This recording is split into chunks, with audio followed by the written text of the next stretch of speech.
लोहरदगा में कृषि को लेकर व्यापक जागरूकता है। कृषि के नए प्रयोगों को स्थानीय ग्रामीण काफ़ी उत्साह के साथ उपयोग में लाते हैं।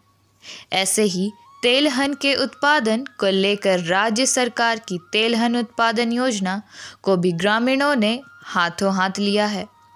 जिले में तेलहन उत्पादन की असीम संभावनाओं को देखते हुए जिला कृषि विभाग और आत्म परियोजना द्वारा सरसों के उत्पादन के लिए सेन्हा प्रखंड के अरू गांव के ग्रामीणों को प्रेरित किया गया। वित्तीय वर्ष 2020 से 21 में ग्रामीणों के बीच सरसों के बीज का वितरण किया गया था। आत्म परियोजना के अंतर्गत किसानों को प्रशिक्षण दिया गया। कृषक पाठशाला और गोष्ठी जैसे कार्यक्रमों के द्वारा सरसों की खेती की उपयोगिता एवं आय वृद्धि के संबंध में जागरूक किया गया। कृषि विभाग के सार्थक पहल का परिणाम देखने को मिल रहा है। लगभग 500 हेक्टेयर में सरसों की फसल लहलहा रही है। सरसों के साथ ही किसानों की तीसी के फसल को भी खेती की है। सरकार के तेलहन विकास योजना के तहत शुरू की गई सरसों वही क्रांति नई योजना के सार्थक परिणाम देखने को मिल रहा है। सुरक्षा मिशन योजना अंतर्गत एक अभियान चलाया गया था। नाम था सरसों वही क्रांति नई।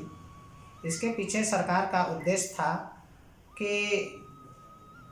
रेन फेड फार्मिंग वाले क्षेत्र में, जहां सिर्फ खरीफ मौसम के बारिश के आधार पर ही खेती होती है और सिंचाई की सुविधा कम है, तो वैसे क्षेत्रों में तेलहनी फसलों को बढ़ावा दिया जाए। सरकार ने मिनी किट योजना के अंतर्गत लगभग 25 क्विंटल के आसपास में सरसों का बीज उपलब्ध कराया था।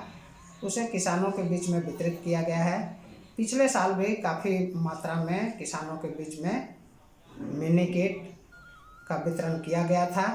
किसानों ने इसे लगाया है और काफ़ी अच्छी फसल हुई है और हम लोग उम्मीद करते हैं कि इसका लाभ किसानों को अच्छा मिलेगा। सरसों वही क्रांति नई योजना के तहत हम लोगों ने यहाँ लगभग 60 हेक्टेयर के लिए हम लोगों ने बीज यहाँ पे दिया था। तो उस साल तो मतलब किसानों को मोटिवेट करने में हम लोग को थोड़ा परेशानी हुई, लेकिन बहुत किसानों को हम लोगों ने मोटिवेट करके लगाया। लेकिन इस साल उसका ज़्यादा इम्पैक्ट दिख रहा है, जहाँ 400 हेक्टेयर में लगभग सरसों की खेती लगी हुई है, जो एक बहुत बड़ी मतलब उपलब्धि किसानों की मानी जाएगी। क्योंकि अब यहाँ किसान सरसों खेती ला के बहुत खुश हैं और उनको भी अब मतलब मालूम हो रहा है कि हम लोगों को तेलहन का अगर खेती करेंगे तो उससे हम लोग को ज़्यादा मुनाफा हो सकता है। तो आगे भी इस तरह हम लोग इस गांव को लेकर आगे भी जो योजनाएं हैं उनको हम लोग समय समय पर उनको हम लोग देने का प्रयास करेंगे। हम लोग को आत्मा की ओर से ट्रेनिंग मिला। ट्रेनिंग मिलने के बाद बीज मिला और उसी बीज को हम लोग इस साल लगाए हैं और पानी का खपत भी कम हुआ और या खाद का भी कम खर्चा हुआ और सरसों इस साल अच्छा है। गांव में हम प्रशिक्षण दिए। सर्वप्रथम पहले गोष्ठी यहाँ किए थे। गोष्ठी में यहाँ बतलाएं कि NFSM योजना द्वारा आत्मा के माध्यम से हम लोग के यहाँ सरसों बीज आया हुआ था। तो हम लोग बोले कि सरसों बीज है, उसको क्लस्टर में डालना है। तो 60-70 हेक्टेयर का एक क्लस्टर बनाए। उसमें किसान लोगों को हम लोग चयनित करके सरसों को दिए। सिंचाई में कम पानी लगता है और मुनाफा ज़्यादा है और ये आत्मा के तहत ये प्रशिक्षण मिला। उसके तहत हम लोग को प्रोत्साहन मिला और उसी के ये प्रोत्साहन में हम लोग ये लोटनी लगाए हैं, सरसों लगाए हैं। उसमें अच्छा मुनाफा उपज देखने को मिल रहा है और मुनाफा भी अच्छा होगा ऐसा संभव लग रहा है। ये तीसी हम लोगों को NFSM योजना के तहत आत्मा के तहत मिला था। इसमें अगले साल हम लोग को 35 हेक्टेयर के लिए तीसी विभिन्न किसानों को मिला था, जिसमें अभी सभी किसान मिल के कम से कम 100 हेक्टेयर में तीसी का उत्पादन हो रहा है। हम देखते हैं कि पानी की भी, इरिगेशन की भी आवश्यकता गेहूं की तुलना में कम होती है। जहां गेहूं 6 पटवन की ज़रूरत होती है, उस सरसों में 2 पटवन में भी हो जाता है और यदि बारिश हो गई तो पटवन की आवश्यकता नहीं होती है।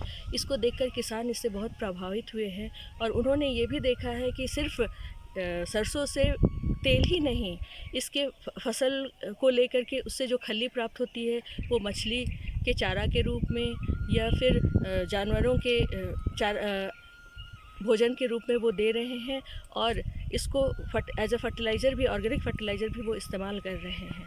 और इसके अलावा जो इसके डंठल बचते हैं उसको वो जलावन के रूप में ले करके, अर्थात वो इस सरसों से के हर पार्ट से इसका लाभ ले पा रहे हैं।